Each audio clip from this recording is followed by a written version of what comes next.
was that a particular species of tree was actually more susceptible to a tornado than the others. So there's London planes, which make up about 40% of the trees in New York, and they are wonderful city trees in that they live really well without a lot of water, so they can survive in the concrete environment, and they're not bothered by pollution, and they grow really fast, and they provide a lot of shade, and they live a good long time typically, but they're also completely inflexible. They're very, very rigid. So a strong wind comes over us, and they just snap, and Brooklyn looks like this for several days afterwards, with a lot of these trees just snapped right in the middle. And I think it's important to think about a style guide as something that's kind of always under attack. So even a really good style guide is going to be kind of pushed out from a lot of different directions. That's something that touches a whole bunch of different departments of an organization. It's something that people are going to want to feel a certain amount of ownership over.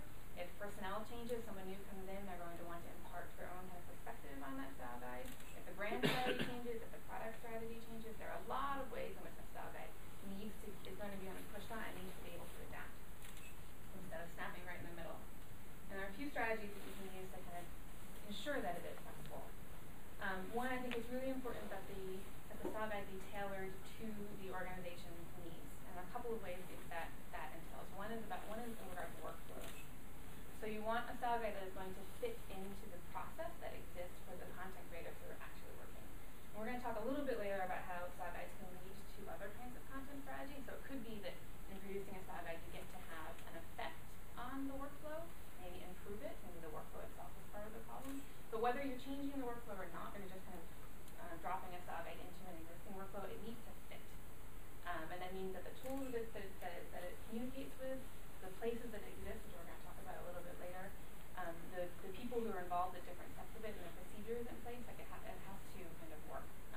One example, which I'll give, typically I don't think a style guide should ever be a hard copy because it needs to change, but in book publishing, it is routine for physical copies of style guides to accompany manuscripts as they work through the process. You'll have a hard copy of a style guide that goes with the book from the author to the copy editor and development editor, back to the author for review, onto the compositor, and then the proofreader at the end.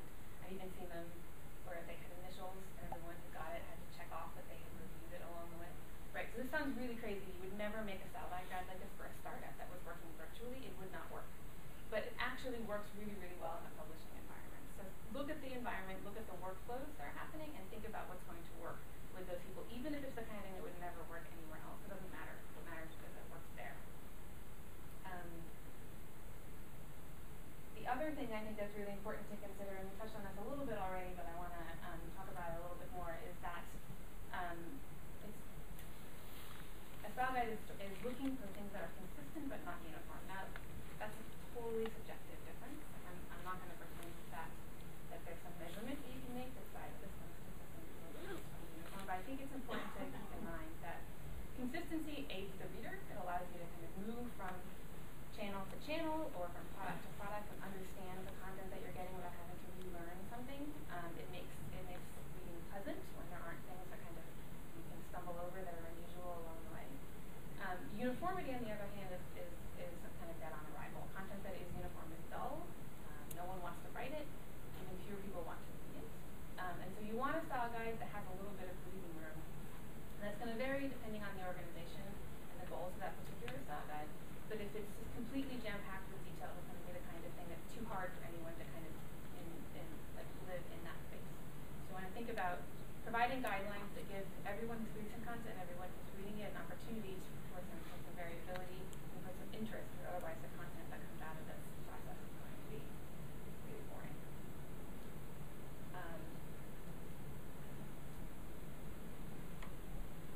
Style guides are generally full of rules, and that's good. But I think it's important to not only communicate the rules that in a style guide, but also the principles that led to those rules. And there's a couple different reasons for this. The principal one being that if the person who's creating the content does not understand where those rules came from, they're going to resist them. So it's important, and Erin talks about this, that when you're creating a style guide, you need to work with people, and you need to make sure that the guides itself are not arbitrary. It's not just a single person's perspective on something, that you actually have come up with reasons and rationale for why you're doing things a particular way. And I think that information has to also get communicated to the content creators so that they understand where it came from. If someone does not understand where a rule came from, they're going to resent it. it's also important to understand that no style guide is going to answer every possible scenario out there. There are always going to be things you're going to come across where as a content creator, you're going to realize that there's something that you've stumbled on that the style guide does not cover. And if you're in an environment where you're looking for very exacting rules every time, then you're going to have a really hard time figuring out what to do when you come across a scenario that the style guide does not include. Like this is from the Chicago Manual Style Q&A, which is they do a weekly Q&A that's hilarious. So this is actually, I think, illustrative of the kinds of questions that come into the Chicago Manual Style. People write in and they say, I have this extraordinary precise question, and often they're couched in a way where it's like, I'm totally certain I'm exactly right, and my colleague is completely wrong. Can you please set her straight? And the editors write back and say, well, we can't, because the thing that you're looking for does not exist in this guide, and will never exist in any other guide. And shouldn't be in a guide, right? A guide should not answer questions like this. A guide should provide principles and general guidelines so that you as a content creator can make good decisions when you get to a gap.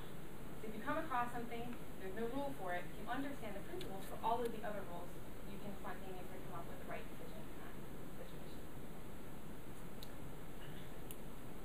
Finally, this is a bit of like show, don't tell in your style guide. So if you can show how that style guide produces content, what the content looks like at the end, and people have an opportunity to see that, that's often even more powerful than any of the rules and rationales that you can provide them. Give people as many examples as possible. You almost can't do too many examples in a style guide.